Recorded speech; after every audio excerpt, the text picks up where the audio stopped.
What is going on, everybody? My name is Conor Lawler. Welcome back to our week of the Heroes for Hire podcast. We are back again talking all the week's movie news, entertainment news, and just generally having a bit of a chit-chat about everything to do with film. I am joined as always by my best man, Mr. Shaun. Me and Shaun, how's it going? Good, Conor. I suppressed a sneeze about 6 minutes ago and I still feel it. So Why would you do that before we start recording? Would you rather I sneeze on the recording? I would rather you sneeze 6 minutes ago. I couldn't though. I suppressed it. No, by suppressing means you had an action, like you had a helping hand in not doing it. Yeah, but no, I didn't want to sneeze at the time. It was. I'll wait till we're live. I don't like sneezing. Wait till the mic is hot. But I thought I had killed it, one. and now it's ruminating there. It's fine, don't worry about it. But look, if this is your first episode, we're sorry. Normally there's a bit of an intro. Shaun normally does some sort of... I'll be honest, that tracks with every other intro I've ever done. You know what? I respect that, and that is true, yes. So as I said, we're here for all the week's movie news, entertainment news, for the first half of the episode, Shaun. But what happens in the second half? Oh, I don't know. That would have been a perfect time to sneeze. Were I a better comedian, I would have. No, in the second half of the show, there's a timestamp link below. We go through weird news, which is all the weirdest news stories from around the world.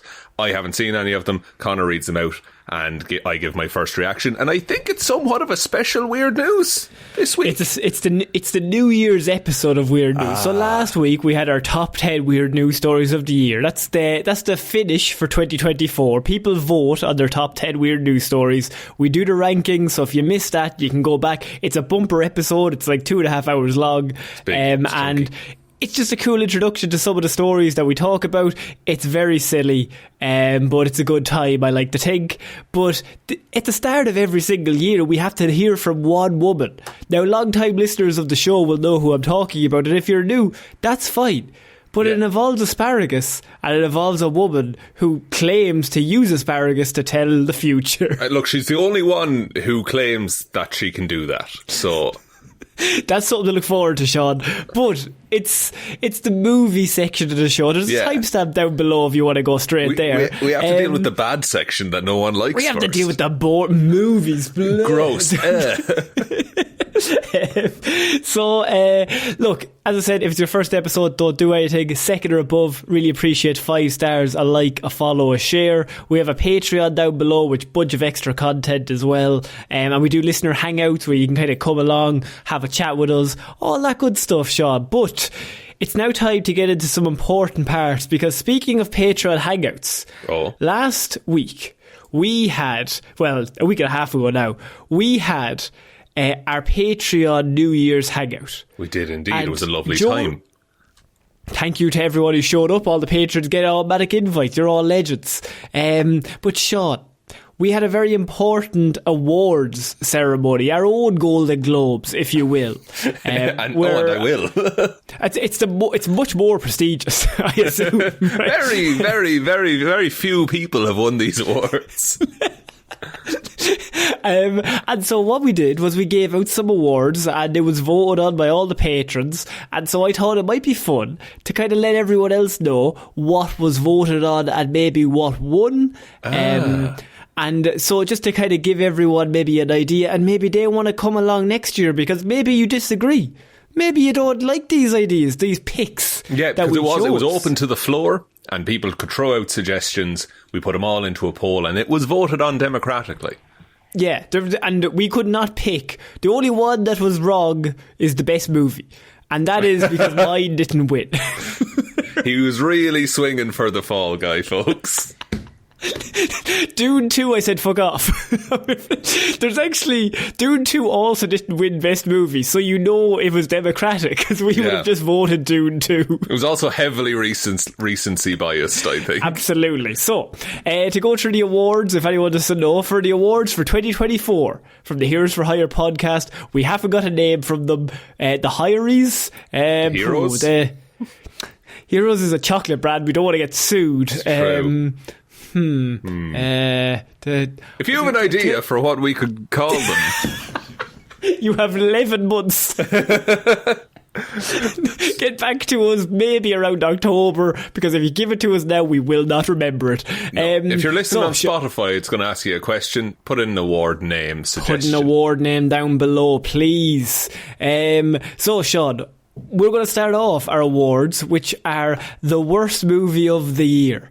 Now, a very hotly contested group. Big year for bad movies. Kraven was nearly the winner, just missed out. I think it's because it hasn't been in the cinema long enough, or people haven't seen it. I think it was bad enough that people had no interest in seeing it, so we can't comment on how bad it truly was. Yes. So the worst movie of the year went to... Do you have a drum roll? Are we adding anything in? I'm not adding in sound effects. Absolutely. I assumed you wouldn't. Shaun, it is the Madam Web won worst is movie anyone of the surprised that the worst movie of the year won worst movie of the year? If you haven't seen Madam Web, don't. It's watch borderline insulting. I mean, you could. I think it's a fun movie if you have people around and there's a few drinks going. I think... It won't be a few drinks. Oh, it'd be a lot. No, I'm talking like you're seeing 2 TVs. Yeah. You're watching. You're seeing 16 spider legs. As we would say, you're well oiled at that point. He's fairly far gone now. he's far gone.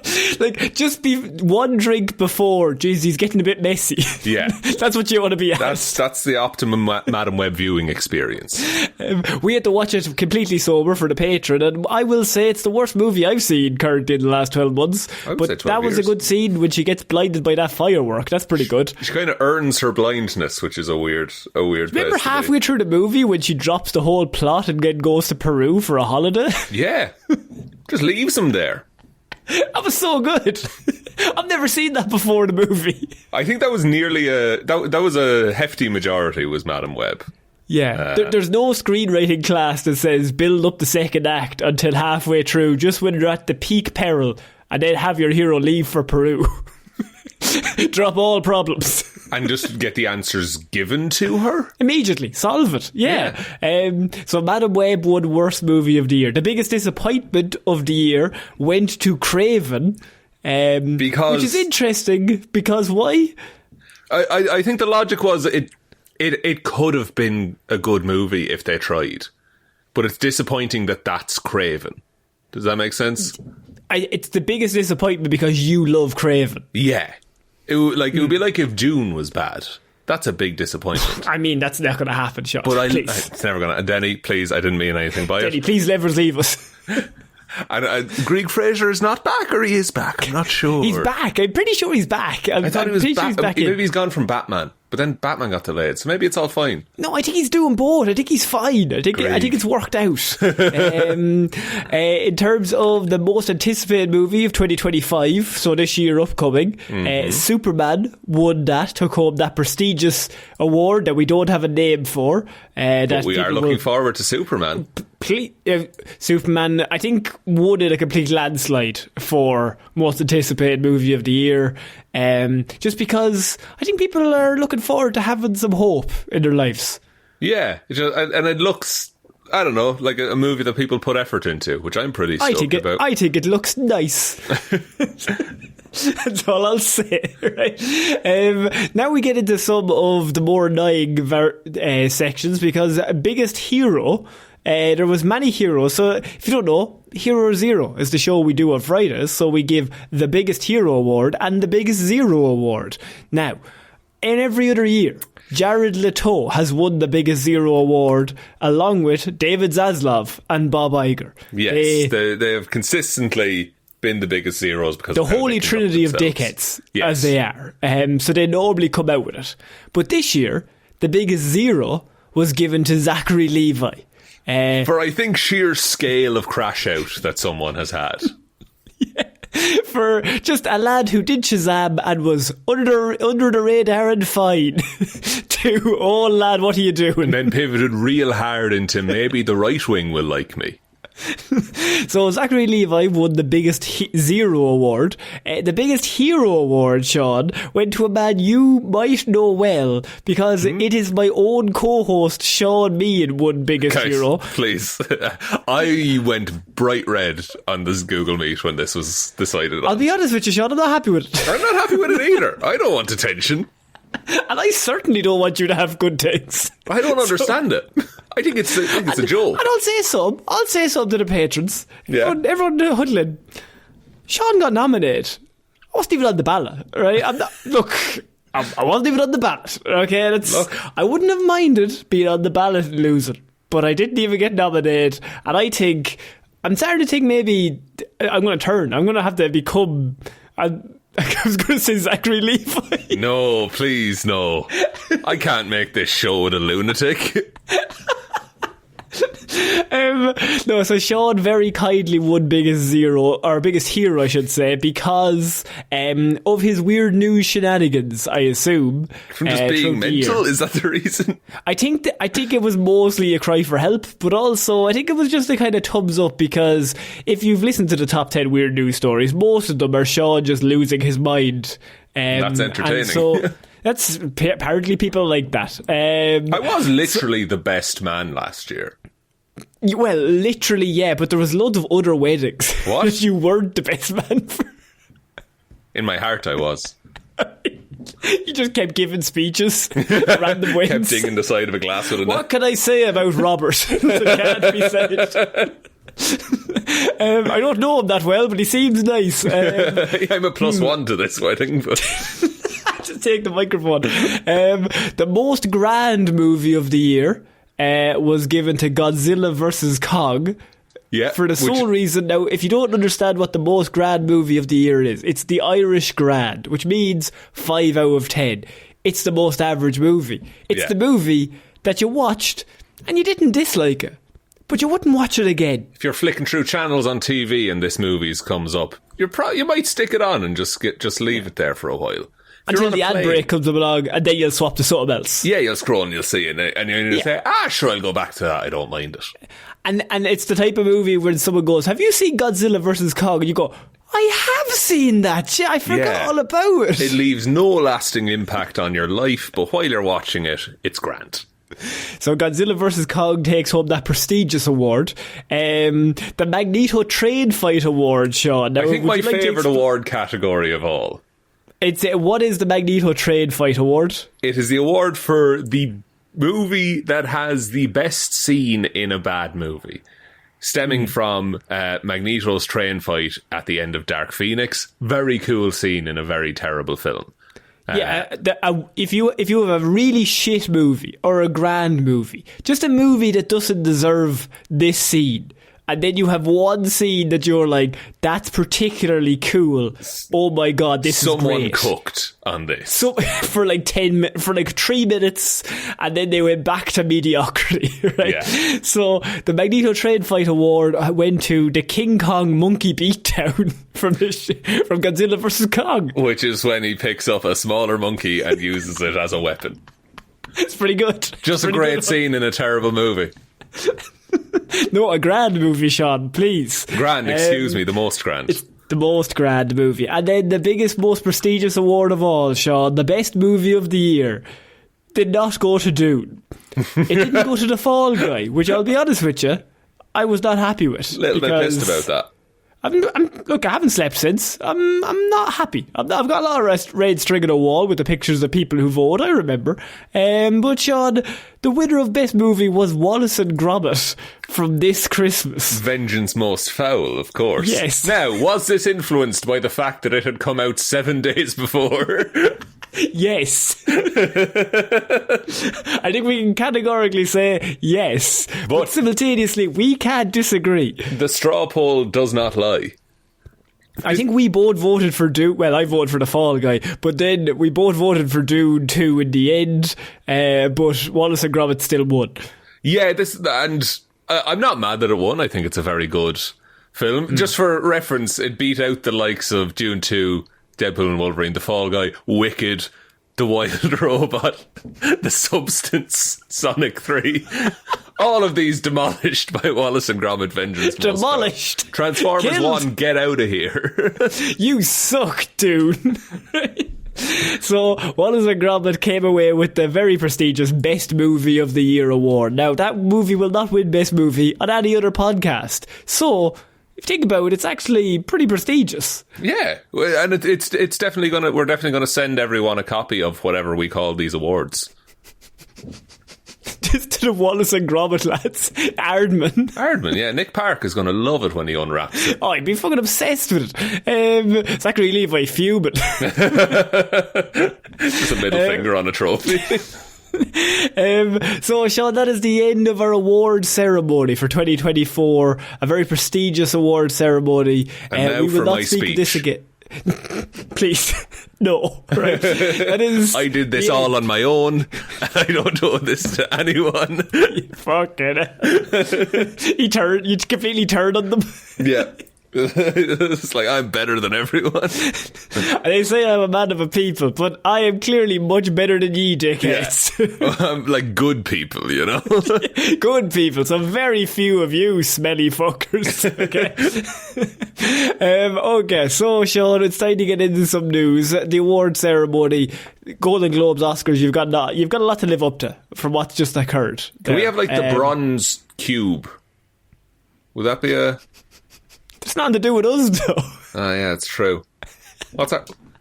I'll work on that. Don't worry about it. There's absolutely no work going to be done on that. Shaun, we're going to start off this week with a heavy rumour from Warner Brothers that I thought you might like, and that is Warner Brothers are planning to do more Dune movies with or without Denis Villeneuve.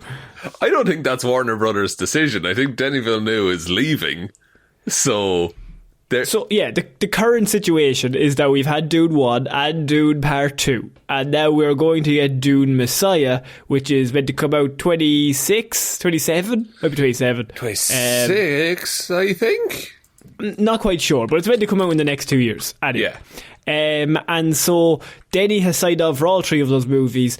I don't think it's out of realms of possibility to say the first two have been quite good. He's been doing quite well. As if you don't know, Messiah's a bit weirder, so it's very interesting to see how he pulls this off. Everyone misunderstood the first Dune, so then the author wrote a book explicitly stating the point of the first Dune. And so Messiah's a lot weirder, but I think Denny can pull it off. Mm-hmm. The problem is after that, the Dune series gets even more mental. Yes, and it does. And Denny has only signed on to do these three movies.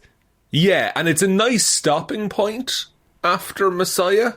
Like, they could lead the story there if they wanted, and then, I guess, pick it up maybe in 5 or 10 years and start doing Children of Dune. If they ever do God Emperor of Dune, I don't know how that's possible. I think that's unadaptable. Well, the thing is, though, Warner Brothers like money. And they are big fans of, they've actually got 2 movies that are quite good. Yeah. And so they're like, holy shit, we've actually got a good one. So Denny does the third. And I think if that absolutely kills it as well, there's no way they're not doing a 4 to 5 just to cash in. 100%. But Denny's not going to do it. And it's going to be horrendous. And then what happens? It's like, okay, you get another excellent director to do it.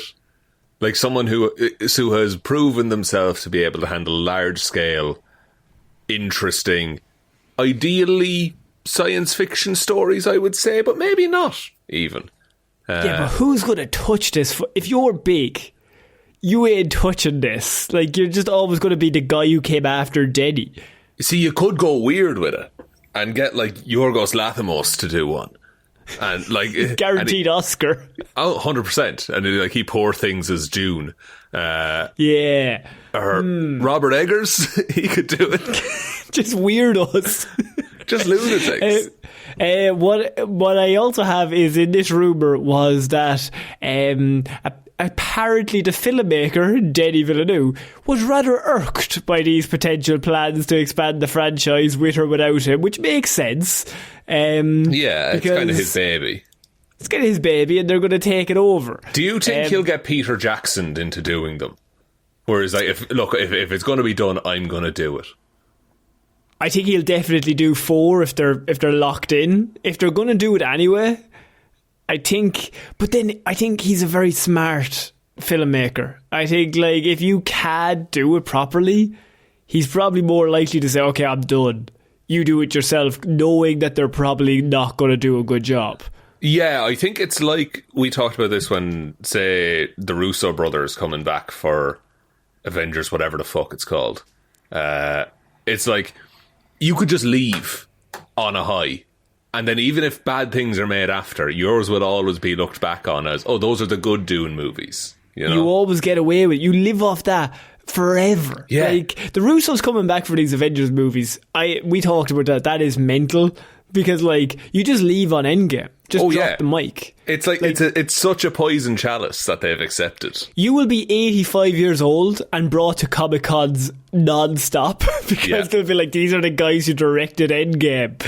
They're gods. Yeah, and like you could just retire and dine out on that and write a book every couple of years about what it was kind of like how we made Endgame. Yeah, and then with like,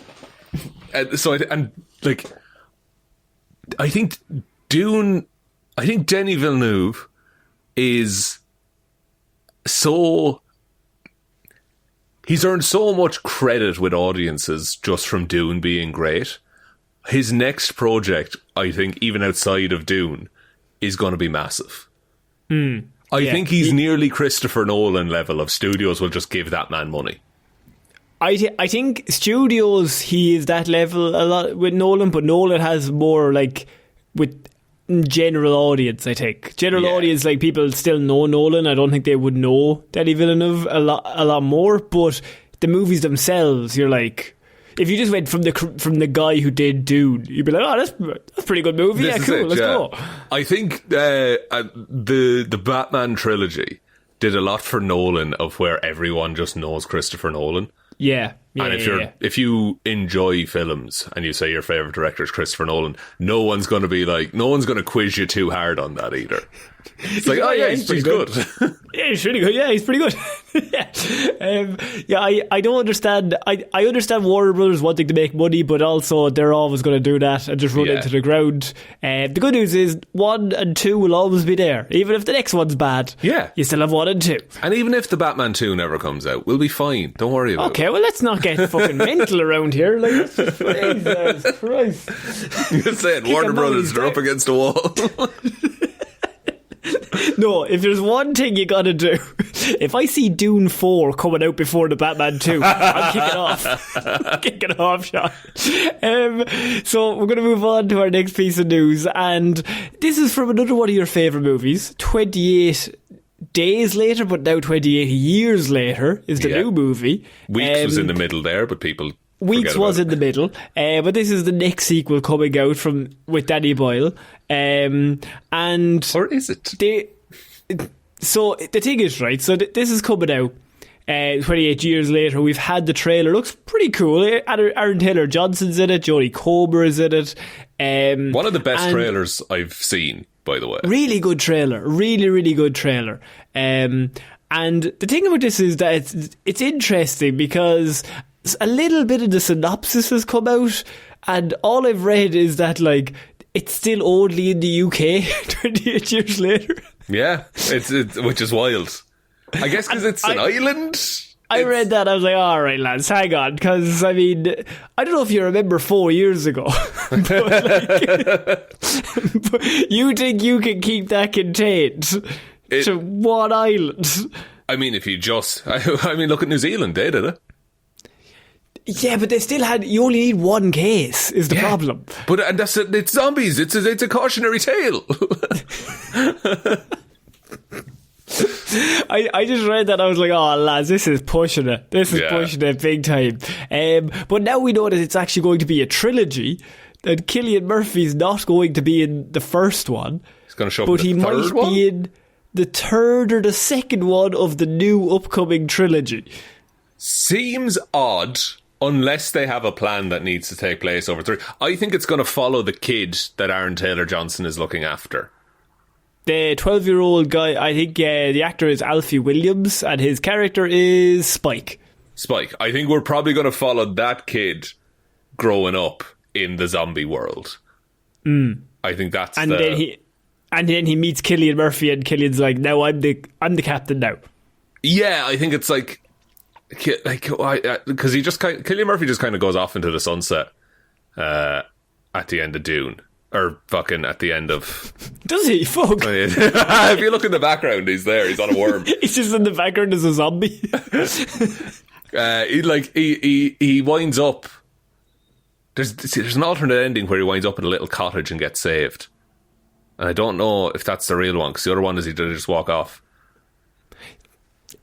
Well, we don't really know, but all we know is that he's an executive producer on the first one. They are filming simultaneously or very near the second one, when Nia DaCosta's 28 years later, The Bone Temple, which is already shooting. So Cillian Murphy could be in that one as well. It's going to be a lot of this plot, a lot of zombies. Is it a cash grab, or do they have an actual story? See, I'd like to think it's not a cash grab. I think I just want to exist in that world. Because 28 Days Later is one of your favourite movies, so this is difficult for you to just say out loud it might be a cash grab, but simultaneously maybe they have an idea. I'm not sure. I think, here's the thing, right? 28 weeks later was a cash grab. Yes. 28 years later, now we are in the era of legacy sequels. So I think it's probably motivated by cash grab. However, I like most of what Danny Boyle has done. So I'd like to think he wouldn't put his name on something that is just absolutely soulless. I think there's a story there somewhere. Does it need to be 3 films? Who knows? But that's a weird choice. I think 3 films is a lot. It's pushing it. I would have forgiven you 1. Even 2, if you're like, okay, at the end of the first one, Cillian pops out and he's like, has the one-liner, cut the credits. Oh my god, what's going to happen in the next one? 3 is like, lads, I'm getting weird Hobbit vibes here where you're going to turn one movie into 3, and I don't need that. It's interesting because in the trailer they use the Rudyard Kipling Boots poem, which is all about how war is hell. Like the actual, if you go to hell, it's just you're in an endless war and you're just boots marching and nothing ever ends. So making 3 films out of what could ostensibly be 1 film might be a little parallel to that. So you're saying it's actually good because they've figured it out. I'm saying Danny Boyle's a fucking genius. I'm not biased, but I think it's a great idea. Okay.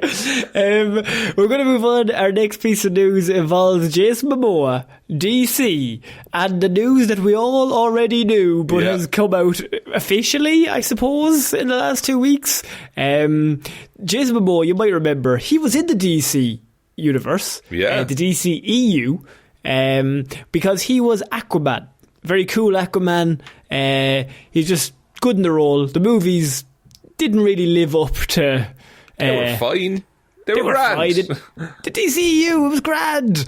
But the thing is, he also is a big fan of James Gunn, and James Gunn is a big fan of Jason Momoa, and James Gunn now has all the power, and he's brought him in to become a DC villain, otherwise known as Lobo, in the new Supergirl movie, Woman of Tomorrow. And here's the thing, this is huge news, and this is great news, and we're delighted by this news. We've talked about this so many times. Because Jason Momoa literally was making videos.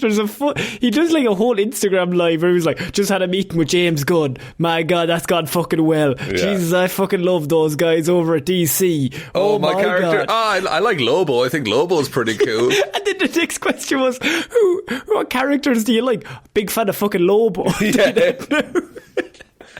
Like, he wasn't saying egg foo, to be fair to him. At least he wasn't saying it. Like, this is the worst kept secret in all of DC. So Jason Momoa playing Lobo will be appearing in the Supergirl movie. If you don't know who Lobo is, we have done a Hero or Zero on him to kind of give him an introduction. But he's like, there's Deadpool vibes. Yeah, like a Deadpool-y Deathstrokey Predator fucking Wolverine. Yeah, it's kind of a mixture of things, but he's also, I think, really good casting as Lobo, and Lobo is a very popular comic book character from the 90s, firm fan favourite, I would say, and interesting to throw him into a Supergirl movie because she's meant to be like about hope as well. Lobo is the opposite of that. There's a whole comic book where he kills Santa Claus that we covered in the Hero Zero. We did indeed. But that makes sense. If she's embodiment of hope, he's embodiment of chaos and hate and evil. Let them fight. Yeah, and so I think that could be pretty interesting in terms of the movie. It's also a pretty big name to get in because Millie Alcock will be playing Supergirl. Probably a lot of eyes on the movie. So I think Momoa's great just for a press tour. You throw him into all the fucking get your questions answered, most searched questions or the hot ones or whatever you want to do with it. He's got Rock level charisma without being the person that The Rock is. He doesn't have to lead the movie. Supergirl is the movie. But yeah, and have him. He's in the movie, and you can put him in the trailer. And he's happy to not be a good hero, great guy everyone loves.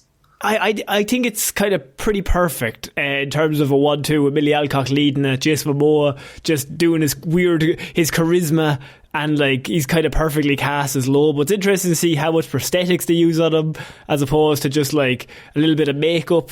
I'll be very interested to see how far they go in terms of like Lobo's whole backstory and what are they going to do, or is he just a dickhead who wants to kill people? Yeah, I think he's probably going to be a dickhead who wants to kill people. But yeah, so Jason Momoa is locked in for Supergirl. Sean, I am shocked. Jason Loboa.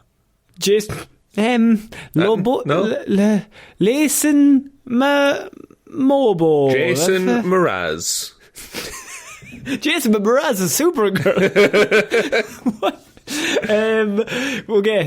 Speaking of names that start with J, James Mangold. He is going to be doing a Star Wars movie, Sean. I don't know if you heard. James Mangold from Logan fame. And Indiana Jones and the Dial of Destiny, Connor, please. Okay, so he has swings and roundabouts, I will give you that, but also Logan. Okay, right? Logan real good. James Mangold is going to be doing his own Star Wars movie, and it is going to be set 25,000 years before any known Star Wars movie. Oh? Sean. Oh? Is this... Sean, his eyebrows have perked up. This is the first piece of interest he's ever shown in Star Wars in 2 years. Okay. Sean. Okay. So the coolest shit in Star Wars is all the stuff that happens pre the New Republic and stuff like that. Somehow Luke Skywalker's in this one too. Ah, fuck. It's his great also called Luke Skywalker, and actually, yes, it's weird. And it's also a weird de-aged Mark Hamill for no reason. They can't let the man rest. Just cast the guy who looks like Mark Hamill. So yeah, speaking to MovieWeb ahead of the Bob Dylan biopic. So he's doing the press. He's let it go, and he's basically revealed that it's going to be 25,000 years later. What do you think about that? 25,000 years later or earlier? Sorry, before. Okay. That's great. That's when like the old Republic is formed and you have all the weird secretive Sith cult stuff is happening. I think is Bane around that time? Darth Bane, he established the rule of two. You're not talking about like Bane, the DC not character Bane. Okay. No, afraid not. Darth Bane, he was like a Sith apprentice who killed all the other Sith because he was like, there should only be two Sith. That's how we make the Sith survive, is that we're just secretive and there's only two of us at any one time. And by students killing their masters, eventually they'll just become the strongest Sith there is. Makes sense. So that's a good movie. I would also, I've said this many a time, I want the Yuuzhan Vong, which is like weird biotechnological aliens who their whole thing is that they're immune to the Force. And it makes the Jedi have to think differently to fight them. That's all I want. Know what? I think that's a really interesting concept. I think they kind of add an extra layer or wrinkle into the story. Because at the minute, Star Wars, I don't know if you've noticed, Shaun, but it's kind of down the pecking order in terms of what people want. So if you bring out this movie, maybe it could get soloed and it's gonna just get shat on, even though it might be fine. But it's a cool concept to start off with. Don't involve anything that anybody knows about. Just let's do a different movie that's fresh. Yeah. It's also, and he says it himself in the interview, he's like, it's an area and a playground that I've always wanted to explore. I was inspired by it as a teenager. I'm not that interested in being handcuffed by so much lore. So interesting. Because I don't think you can please anybody if you start going into like the lore, because they're like, well, actually that didn't happen because of this, this and this. Whereas if it's just like 25,000 years earlier, you're like, okay, well, and yeah, most of that stuff has been legends now, so he can just kind of do whatever he wants. Yeah, so I think this is positive news. I think so. He's also we could do a Darth Revan movie at this time. You're a big fan of Revan. Big fan of Revan. Friend of the show, Conor Martin, did a report on Darth Revan once. If I remember correctly, Revan is a Jedi that becomes a Sith and then goes back to being a Jedi. Goes back to being a Jedi. Yeah. Revan's actually the most interesting character in Star Wars. He's seen both sides. It's like, do Logan. Yeah, but like a man who regrets his past choices, but make that Revan. Oh shit! He wakes up with a spaceship at the start of the movie, but a spaceship limousine. And he starts getting mugged. The shit kicked out of him for a while. He can't use his lightsaber no more. Did you know, by the way, James Mangold did Walk the Line as well? From like the Johnny Cash thing in 2006. Yeah. No way. And he's doing A Complete Unknown as well. So that's good stuff. Walk the Line is great. Walk the Line's fantastic. It's an excellent movie. So, Shaun, it's time to finish off some movie news this week with some news that I don't know if it's good or bad, and it's a rumour, so I'd like to have your thoughts on it. Okay. Marvel Studios is reportedly open to recasting T'Challa in the MCU. 5 years after Chadwick Boseman's unfortunate death. So it's a very surprising report that I read in the last week. Now, I've had also a report after this is like, we're not doing this, and then another report that was like, they are doing this. So right. there's differing messages coming out. I think they're testing the waters. Yeah, I think if you were gonna recast him, the time to do that would have been for Black Panther 2. And not to have 2 hours of mourning the character as well as the actor, only to then recast them in the third one, which I guess is going to take place after fucking Secret Wars. So they'll just bring it in that way, and it's another universe as T'Challa, technically. I also think it's... boys, that's some pretty big shoes to go into. I think if you're like an actor, why would you want that? Like, I think it's a bit of a poison chalice. I think there's ways to do it well, though, and there's ways to do it tastefully. I think they have done it well, though. Like, they gave it to Shuri. I think Shuri's I think that's the logical next step in the movies. Yeah, but it is. And the thing is, that's the reality we have now. Is Shuri's the Black Panther. There's also Prince T'Challa, who... Yeah, the young lad who will grow up. Yeah. So I guess they just... I mean, by the time they make this, that kid could be like 18, 20. So that... Yeah, probably. like they could technically then have a movie of Shuri training him. I don't know. I'd have her... Because maybe she's better as like the brains of the operation. Yeah. But... Because you're kind of like... What you're doing, if Shuri is Black Panther, the only reason I would say to have the young lad become Black Panther is because you're kind of merging two characters into one. You're merging like the tech and the brains and the fighting into the one, whereas you could get two characters out of that could lead the movie. Yeah, and I see it's weird. Because for especially Black Panther as a character, which is a character that is so steeped in like legacy and history and everything like that, there have been a bajillion Black Panthers. Mm-hmm. It's just I suppose Chadwick being the most iconic version of Black Panther, you are always going to be compared to him, and he always dialed in a perfect performance. So it's kind of it's audiences, I suppose, would be against, even if they supported the idea of recasting, I think they would be against whoever filled those shoes if it wasn't as good a performance. I think it's more. I don't think it's the right move. I think you just have Shuri pass it on to the son. So, yeah, not anymore. I don't think it's the right move. I think if they announced straight after, it's like, listen, I still don't think it's the right move, though. I think if they had just announced they were recasting, it would be fine. But it's the fact that they doubled down and was like, no, T'Challa is dead. We're gonna move forward with in the story with this way.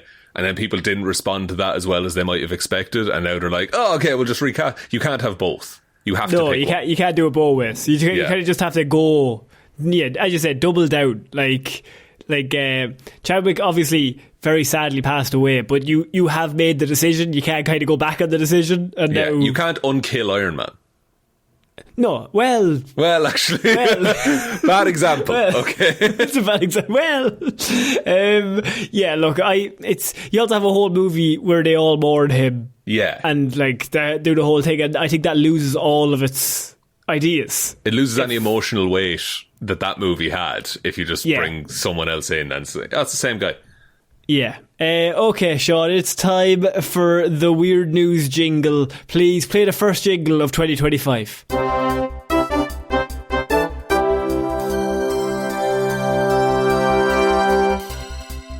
I mean, have we changed the jingle for 2025, or did we peak in 24? I mean, to what though is the question. I could play the original jingle but backwards if you want. Play the original jingle backwards now.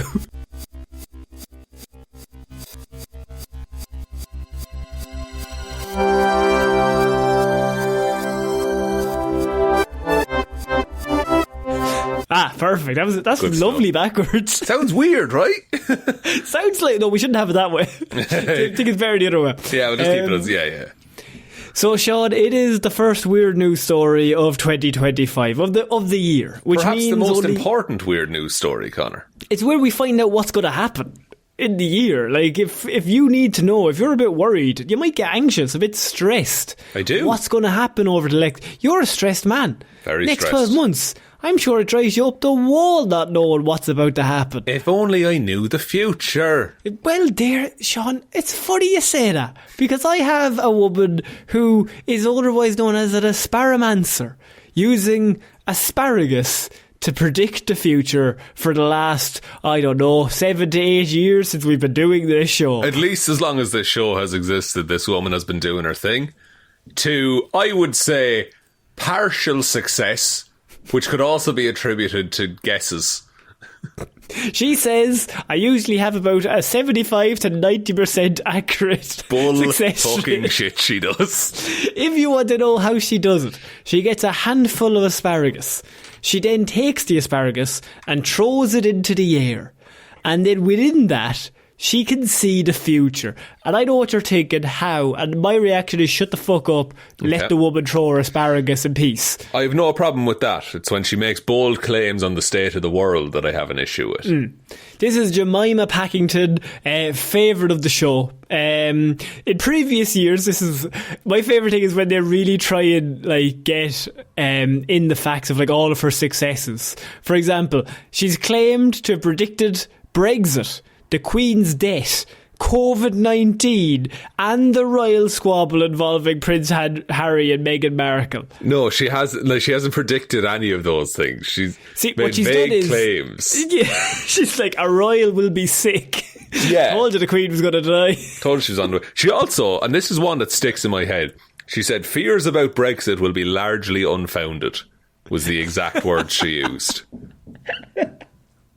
And is that true, or? Well, how's the pound doing these days? It's not the best, I'll give you that. But I mean, our fears were unfounded. I'm going to go over her 2024 predictions, as is tradition. Nice. We do a review, see what she got right or wrong. I want to see what she's nailed, what she's not nailed. Then we'll know if she's maybe she had a bad year, though. You know what I mean? Sometimes the asparagus isn't correct. Look, when your whole thing is predicting what the year is going to bring, you only have to perform on the day. She's the Santa Claus of predicting the year. With asparagus, yeah. With asparagus. Yes. So, our first prediction. And she went big. This is the only time she's gone specific. Oh, no. A female US president. Oh, Jemima. It's tough. Now, look, it was 50-50 for a while there. Jemima, you know what? I respect the fact that you went for it. Yeah. I have to respect that. I like the optimism, okay? Like, it could have all gone right. As I said, it was 50-50, but at the time, Joe Biden was still in the race when she made this prediction. It's true, but it was also, a bit old. Mean, you just have to look at him. When she predicted the Queen's death, she was like a 97. Cut down in her prime. So I don't think there's any logic by which we can give her that one. How excited do you think she was when Kamala Harris stepped in? My God, she must have been like, holy shit. She's like, holy shit, maybe the asparagus does work. Now, I could see her rationalising that of like she meant a female presidential nominee, for example. Yeah, I suppose, but I'll give it that next. That's a big X. No, that's a fail. In the next one, I think is correct technically. Big regime changes throughout the world on a huge scale. That's just human history. I mean, she just picked a year where the UK had a massive vote, the US had a massive vote, the French had a massive vote. Ireland had a massive vote. Regime changes throughout the year. Actually, Ireland didn't have any fucking regime changes. It's the same. We had no fucking change. Nothing. Nothing at all. It's the same. Because the voting public are cowards. Right. I was getting political. I know. I love all the clips of Mrs. Dial from Father Ted of, well, maybe I like the misery. Right? Yeah. Just sitting. Why change things? We're miserable enough. So she technically got that correct, if you think about it, because there were regime changes. Yeah, but I could also predict that there will be major weather events throughout the year. Oh, fuck. What asparagus? I didn't even see you trying up. Where is it? It's all up here, baby. All on your brain, okay. Members of the royal family will get divorced. Once again, she's gone too specific, Jemima. Yeah. I mean, you can't... Although technically, how far back does that go? Like, if they're the 15 cousin to the Queen, and then they get divorced. That's true. Royal family divorces. No, there was none this year anyway. No, 0. We're at 0 this year. So unfortunately, Jemima is 1 from 3 currently. Wait a minute. Did your man get divorced? Wait, the man who couldn't sweat. Yeah. No, that was ages ago. They got divorced. It turns out. You'd have to divorce him. You couldn't stay married to him. I'll say you something though. He didn't look nervous in the courtroom. Wasn't sweating a fucking bit. Fair play to him. Not at all. It's time in the Falklands. So, Shaun, our next one. So she's 1 from 3. Our next one, I think, is technically correct. People will become sick of celebrity antics and culture. I think it's more of a commentary on our society as a whole. But I think there has been a move towards people being sick of influencers and always being marketed to and stuff like that. Yeah, but I feel like I think that's been there forever. Yeah. Certainly on this podcast it has. Certainly, I hate you. Well, I'm not a celebrity, am I? I'm just the biggest hero of the year. You're a hero. You're a hero of the year. You're award winning. Also, we didn't win the Irish Pod Award. Oh yeah, we fucking lost that shit. We got nominated, both forgot it was on. Yeah, We got nominated for Irish Pod Awards for the best TV and film podcast, and then we forgot it was on, and then we found out that we lost. So that wasn't a great day. But simultaneously, we did forget it was on. So, like, I wasn't too pushed up about it, but I got the nomination. That's the nomination, lads. We'll put that in the Instagram bio now. Stick that there now, say nothing to nobody. So we have next up is public figures will be revealed to have profited from illegal activities. The water is wet. I mean... I love how the only two specific ones she gave she got wrong. Yeah, it's not a great track record, to be honest. Just keep being vague, Jemima. What are you doing with all these fucking specific things? That's useless to me. So people the people in power are making money under the table, is what you're telling me. And now she goes on a bit of a run of 3 in a row, which aren't great. Great Britain won't do very well at the Olympics. Great Britain took home 65 medals at this year's Olympics. Not great. Should have taken all of them home. They only took home 65 medals. How many medals in total are at the Olympics? There's like fucking, I don't know, maybe 300? No, more than that. 500 maybe? How many medals were won in the Olympics? 126. What? No way. Oh no, that's what the US won, sorry. Yeah, that's what I mean. So like if the US won 126 and the UK won 65, I assume it's like maybe 300, 400. Yeah, I have to add them up manually because Google's a nightmare. So let's but there's 3 medals per event as well. Yeah. And then you can have 2 people who draw and they both get the bronze or whatever. Yeah. What did Ireland win? How many did we get? 7. We got class. We got 7. That's 7 up the boys.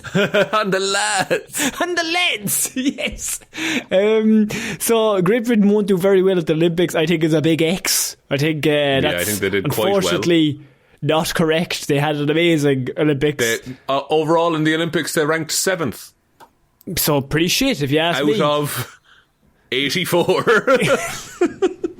Dog shit. We say with our 7. 1,044 total medals, by the way. Fucking hell, that's a lot of medals. Holy shit. A lot of gold. Okay, so our next one was a bunch of rich television personalities will lose their jobs.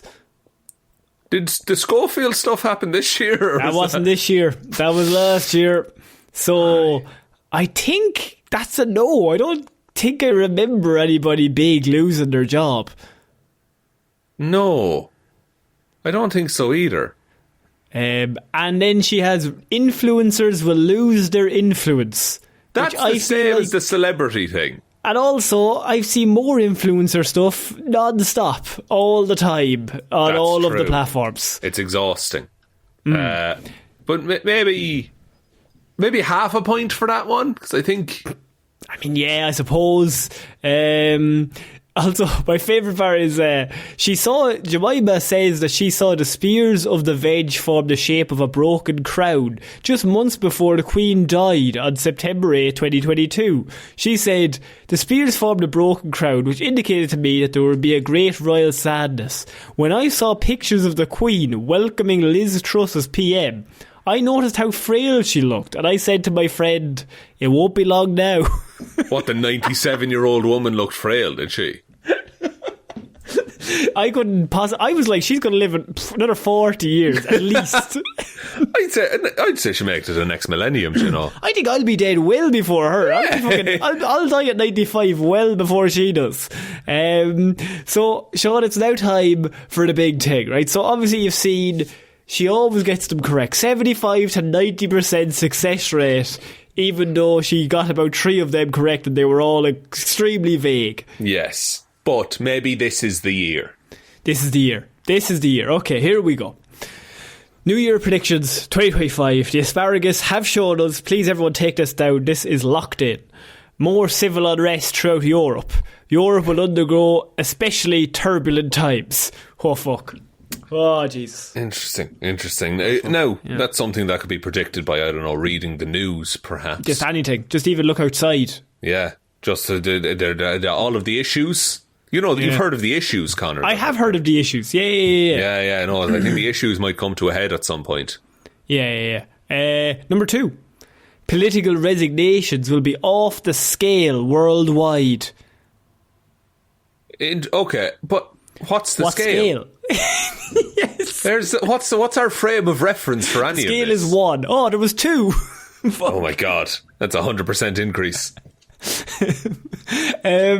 Trump will have a major health scare. What? The 78-year-old man is going to have a health scare? I'm starting to take... And the guy who clearly doesn't look healthy. I'm just looking at him, he doesn't look healthy. I mean, this is very similar to when she was like, oh, Biden's going to have a health scare. I'm like, lad. Like, what are we planning here? What are we doing? It's probably a safe bet. She didn't call that about Trump getting fucking shot. She didn't predict that. She did predict that there would be a female president. True. What about my boy Luigi? What was that said about him? Imagine she said, I see Mario's friend committing crimes. Yeah, United Healthcare.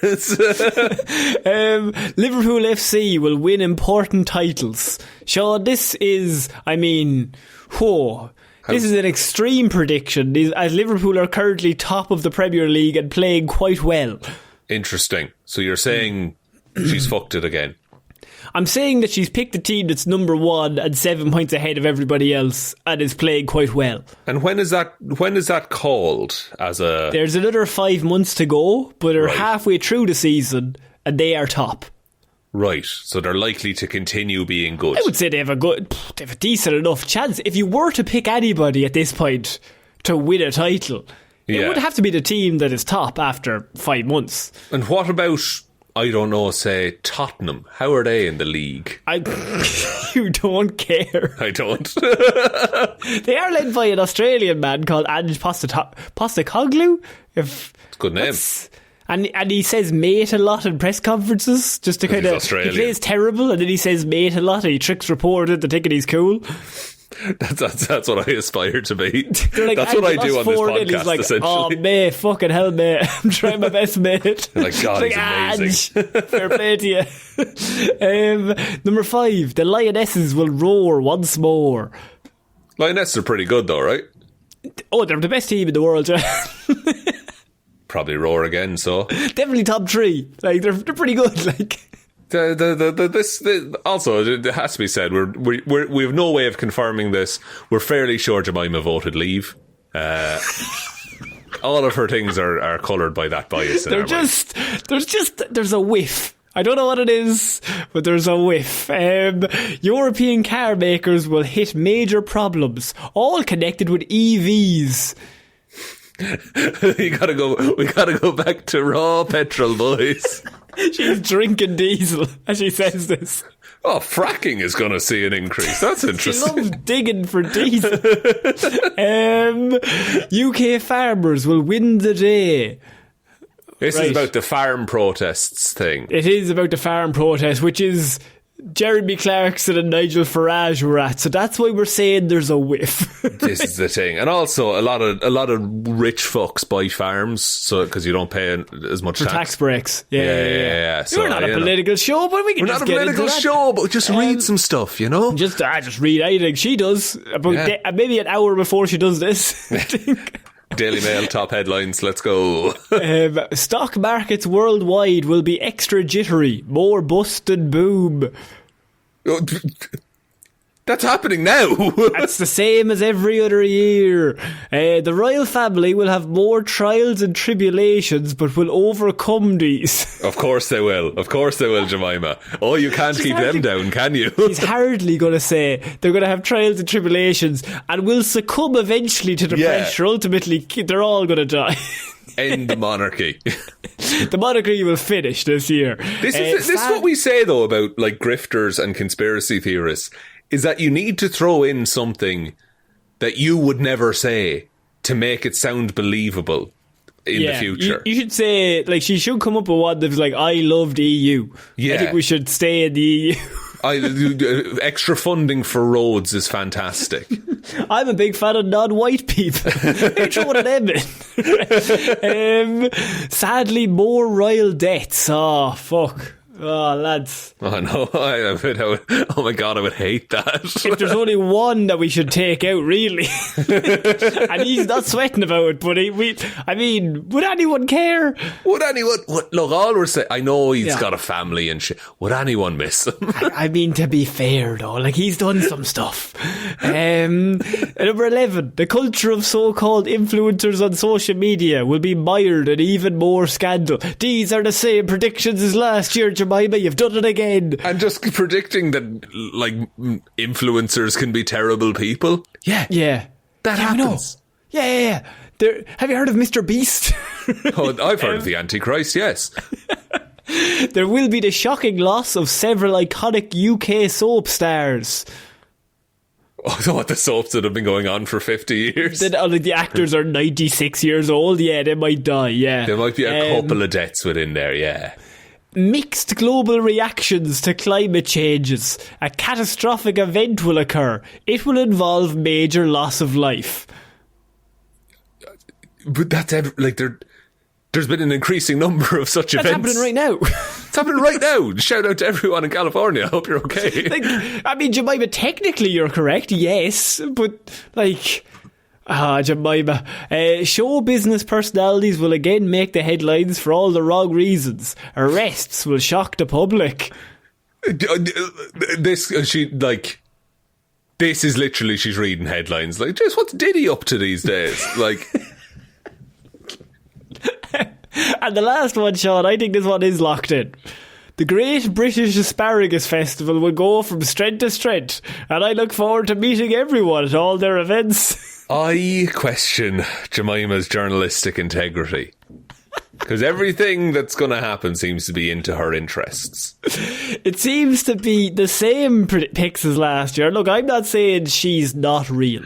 No. Because clearly 75 to 90% success rate. The asparagus is telling her something. That doesn't just happen, like. Nobody could have predicted that 95-year-old Green woman was going to die. I couldn't. I was thinking she's the monarchy of health. So, it's just, if only, there but for the grace of God, go I. Like... Celebrities, bad headlines. What? What I will say, she's gone markedly less... specific this year. Because last year she got fucked over. She got burned bad. Like, I want her to start actually calling proper shit, though. Like, when is she going to call proper? Like, what is the point? Because then she just gets it wrong. Yeah. And then she's out as a fraud, as she should be. By the way, she also said civil unrest in Europe and the Middle East. I mean, Jemima. Look. Jemima. There's a lot of art, culture, history there. You could have literally said civil unrest in Europe and the Middle East every year for, I don't know, ever? Yeah. Since Mesopotamia, probably. like I don't understand. Since humans learned you could have... one person could have a bigger cow than the other, we've been fighting. There's been unrest. I was unrested. So Shaun, you're saying this year, like, you're actually turning on her? Because I'm starting to get a negative vibe from I think look, I don't doubt the ability for Asparagus to predict the future. Probably should. My issue is I think she's biased.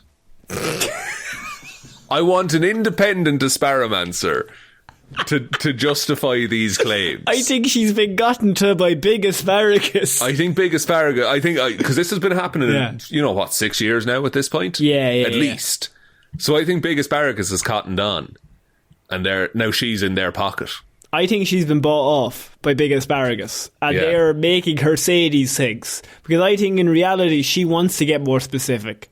I think she's willing to maybe get even, so specific to one person and the date when something's going to happen. Yeah. So do you think she'll do a private reading for us, and we can ask her questions and she'll throw some asparagus in the air and tell us? I mean, I think she'd probably be out of her price range if people want to go to the Patreon. If you want to, genuinely, she's got to be on Cameo or something, hasn't she? It has to be, to throw up like asparagus to predict something. Hang on. BritishAsparagusFestival.co.uk. Meet the Asparamancer. The Asparagus. Oh, we're going to meet her. Oh, shit. She is... She does them at the Asparagus Festival. And she predicts stuff. She predicts stuff for people, yeah. Interesting. We should maybe go specific. Like, we should be like, when is the Batman 2 coming? The asparagus catches fire. No! So, hang on. British Asparagus Festival, 23rd of April to 21st of June. Seems like a long time. That's a wide spell, isn't it? She's not there for the whole time, is she? I don't know. She shouldn't seem to have that much else on. I think she organises the festival. Because you go to about the festival and it says meet Gus and then meet the Asparamancer. I mean, the woman predicts the future with asparagus. So what else does she have going on? Oh, this is a troubling image that I've found. Because this is Gus, who is the mascot of the Asparagus Fest, and he's a man, maybe 6'2", in a terrible asparagus costume. Yeah, and is she throwing him into the air? No, unfortunately not. He's massive, but it's very lot of flags, lot of English flags just around the place. You know. I don't think we'd be wanted. What you're saying? I don't think we'd make it past the gates, to be honest with you. I get a weird vibe. They'd let us in, but they'd be stared, I think. They'd be like, what? The boys have accents there now that I'm not too sure about. I think the second we open our mouths, yeah, we'd be set upon by asparagus. First lad we see, well lad, what's going on? It's crack, boy. What's the crack, my man? So sadly that brings an end to our most popular segment of the year. This was requested a lot, by the way, that we do this. So requested a lot, and it's all downhill from here. But as the Asparamancer, she's popped up again. She's told us all the future. Now you can go back to your day jobs, day lives, and someone asks, what do you think 2025? Mad year. You know the answers. There'll be unrest in the Middle East, I tell you that much. The lionesses will roar again. Say that to them. Say that to their face. They won't understand it, but that's fine. You have seen the asparagus, you know. Shaun, we're moving on to our next piece of news, and we're going to Zambia, of all places, because interesting. New Year's happened a few days ago, last week, 2 weeks ago now, and we obviously had the top 10, so we didn't get to do weird news last week, but this story stood out from New Year's. Because I have drunken Zambian policeman is convinced to free 13 suspects to celebrate New Year in the jail. It's like, come on. New Year, new me. A drunken police officer in Zambia freed 13 suspects from custody so that they could go and celebrate the New Year with their families. He actually, I thought he just let him hang out in the prison. No, he let them go. That's great. Must have been not serious crimes. Detective Inspector Titus Fury was arrested after releasing the suspects from Leonard Chilo police station in the capital of Lusaka before running away himself once he realised what he'd done. It's like, oh no. Wait, they're meant to be on the inside. The 13 detainees were accused of crimes such as robbery and burglary, which I think... similar. They were all currently on the run and a manhunt has been launched to find them. The police spokesperson said that Mr. Fury was in a state of intoxication and forcibly seized cell keys from his constable on New Year's Eve. Subsequently, Detective Inspector Fury unlocked both the male and female cells and instructed the suspects to leave, stating they were free to cross over into the new year with their families, celebrating how they will. It's quite a nice sentiment. On the off chance that they would return afterwards. Now, I'm only going to say this once. You have to come back. Pinky promise me that all of you, especially you, John, will come back. I know what you're like. Is it a crime to believe in the inherent goodness of people, Connor? I think it is a crime if you are a policeman to release prisoners, yes. But have you considered it was New Year's and he was hammered? Have you considered he was drunk on the job, Your Honour? Yeah, you can't be drunk when you're like guarding a prison. Out of the 15 suspects in custody, 13 of them escaped, which meant 2 of them stayed put. 2 good. They should have been a test, right? They should have been a test. Where if you come back, you're allowed to go free. You've learned your lesson, clearly. Or if you stay and don't go, then you are also allowed to go free. Because you're like, okay, lads, you are clearly the best of the murderers. Is that, like, at least you have honour, you know? You're not going to just tip off and run away. Where are they must just be in their own houses, though. Like, they all just left. They all just fucking fled. They got released out the front door. I wonder what they were in for. Because if they were in for, like, I don't know, sentenced to like a week or something. You mean time-wise? Because they were in there for robbery and burglary. So it doesn't say how long. I'm assuming different levels of time. Yeah, but like, you're not doing 15 years for robbery, though, are you? No. So even if you were in there for 6 weeks, and someone's like, "Now, don't fucking go running off, right? You have to go back to your house, say hello to everyone, fucking maybe a few cheers, Happy New Year, la la la. Then you come back here 12:01. I want you back in this cell. And look, I'll see you next year, huh?" Hey, fucking my hat there now, New Year, new me. I hit the gym so myself. I was just happy. Just have to start this diet, you know. I have to start this diet. I'm on this drink now. I'm fucking piss drunk, so I am. Mr. Ferry has not yet commented on the allegations. Apparently what happened was, after releasing them all, well, 13 of them, 2 stayed, he then sobered up, realised what he had done, and then he fled the scene himself. So the 2 lads that came back, did they come back to an empty police station and just lock themselves back in? 2 of them never left. Oh, okay. So he opens the door and he's like, lads, you're free to go. Go on. Don't fucking worry about your little scallywags. Get out of here. I don't let me see you again till next year. The 2 bros decided to spend New Year's together. And... It's like me and you, huh? No, I'd be gone. Oh, right. So, yeah, I know that makes sense. Yeah, no, I'll stay. On my way out, I'd be like, he told me he murdered people. All right, talk to you later. But he apparently releases them all. 2 of them stay. They don't move. They're like, this is definitely a test. Feels like a test. Yeah. I don't want to leave. This won't end well if we leave. Exactly. 13 of them immediately run away. He then begins to sober up in the next few hours. Awful feeling. And as he sobers up, he starts to think, Jesus, it's a lot of people. This place is a bit empty, actually, now. It's fucking ghost town over here. Do you think he'd, like, walk by? He's like, who the fuck let all these people out? What the fuck? See, it's like, the line there between being drunk enough to do that and then sobering up over the course of a couple of hours, that's an insane turnaround in mentality. Well, maybe it's just he didn't sober up fully, but maybe he just sobers up enough that his brain says, "Jeez, maybe that wasn't the right thing to do." Now he doesn't know it's wrong. Yeah, he's like, fuck. I think he gets to the point of, I might get in trouble for that. Yeah, he starts instead getting a bit of the that fear was wrong. Well, easy solution: have another drink. Take your mind off I the think back. that was a great idea. And another one. So what do we do here? I mean, this man, he's probably going to go to jail with them. I can think of the Key and Peele sketch where that guy keeps releasing the prisoner over and over again. I don't know if you've seen that. It's basically that sketch, but in real life. Yeah, I mean, I think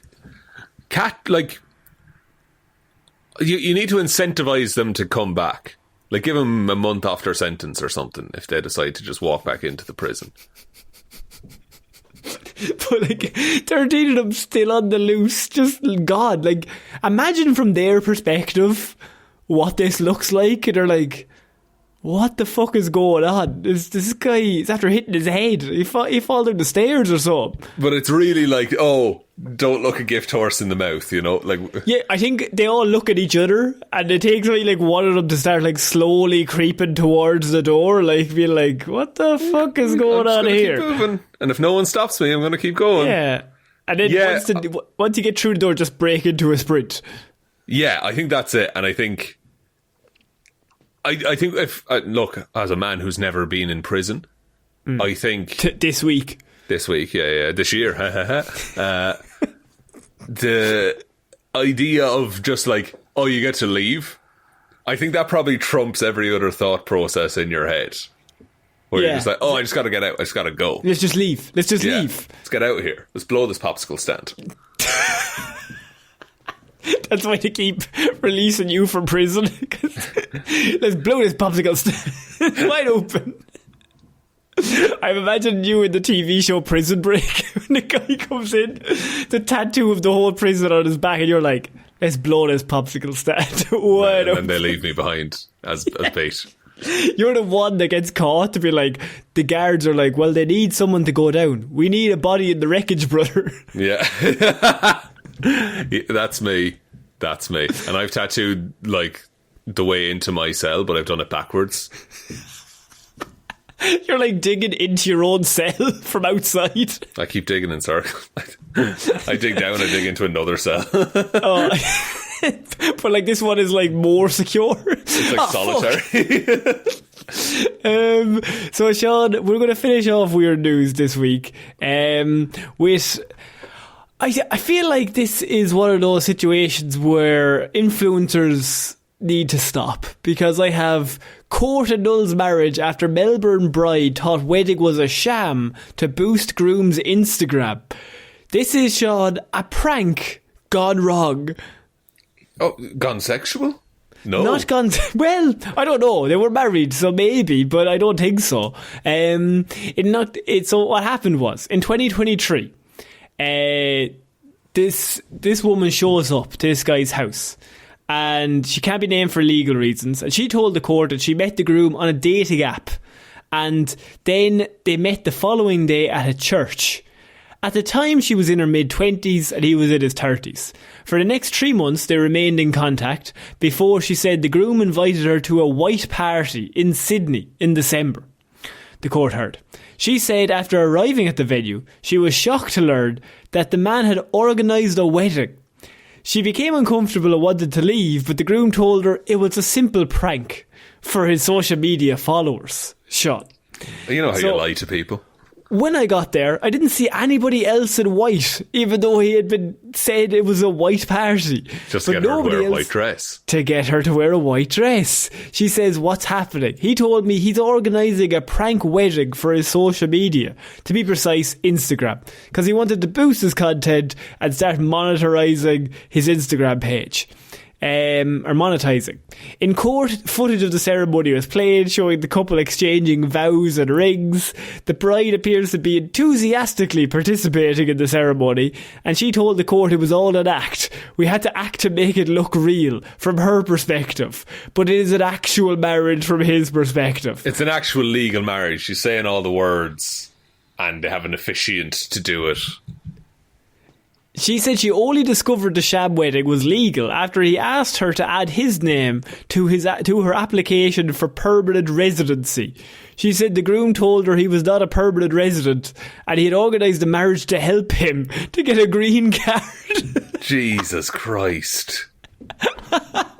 You can just ask for that kindness. You don't have to talk someone into it. And Shaun, the best part is the groom, who has 17,000 followers on Instagram. So, like, I mean, it's a lot of followers, right? It's a lot of people to put in one room. It's a lot of people, and look, it's more than we have, is what I would say. You can change that yourself, though. Well, change that, lads. Go on to the Instagram, give us a follow. But as follower count go, if you're going to be like, I'm going to be a prankster, a famous prankster who like gets all this, I'm going to monetize my Instagram, I don't think you can do it off that many followers. No, I don't think that's what's going to do it for you. You need a consistent brand, not a fake wedding. As a man who doesn't do anything for the social, you need to be consistent. Look, lads, it's simple maths. So, Shaun, what do you think of this romantic gesture? I mean, this guy is a hero, really, when you think about it. And you were agreeing with me there off mic. We don't. The mics are live the whole time. So you're saying you agree with me on mic? Before. Not at all. Like, it's a lot. Look, it's impressive to pull together a wedding in such a short space of time. Oh, yeah. Oh, with absolutely. no one knowing it's even a wedding, you know? Well, if he's the only one that knows and everyone else thinks it's a prank, I mean, that's the basis of all love. But everyone else... So was she the only one in that church who didn't... I'd like to think that everyone else also thinks it's a prank. But that's a lot of people to go along with. He must have told, like, his parents. It's like, hey, I'm getting married. No, I think it's better to not do that. Just go... Well, maybe the parents, because they might not be good liars. Yeah. Yeah, that's the other thing. It's a whole... He must have lied to the celebrant. Because they wouldn't do a fake wedding. Yeah, you'd have to pay for it. Unless he just got, like, his friend got registered. That's not as easy as you think, to be fair. You have to go through all this training. I'm telling you, I looked into it. I don't think so. I think you can just sign up online, can't I'm telling you right now, you can't. Why are you looking into it? I was going to sign you up. What, to do yours? Yeah.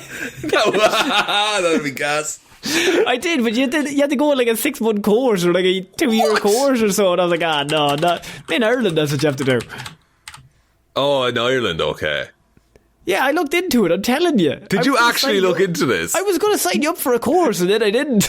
You psychopath. You wouldn't think your wedding was real if I did it, though. Once it became like, oh, he has to do this for 2 years, I was like, I don't have the time. Next year. It would have been so funny if I just threw that at you. Like, I signed you up. Evening courses. You're in there now. Fair play to you. Off you go. Also, you owe $2,000. Yeah, you owe me a lot of money. It's an expensive course.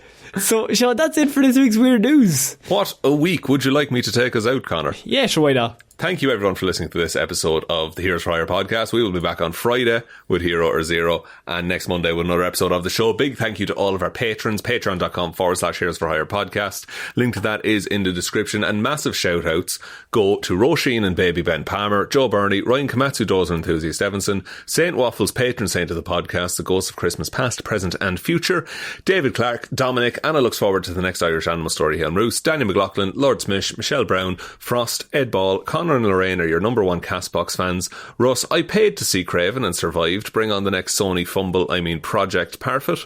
Jackson Brueheim will be attending Shaun's upcoming gum eating intervention. Liz had a few too many on St. Paddy's Day and tipsily subscribed to the Patreon. Ciara Lawler, Judge Leahy, Mikeychairsnumber1fan Shaun is cool and a genius.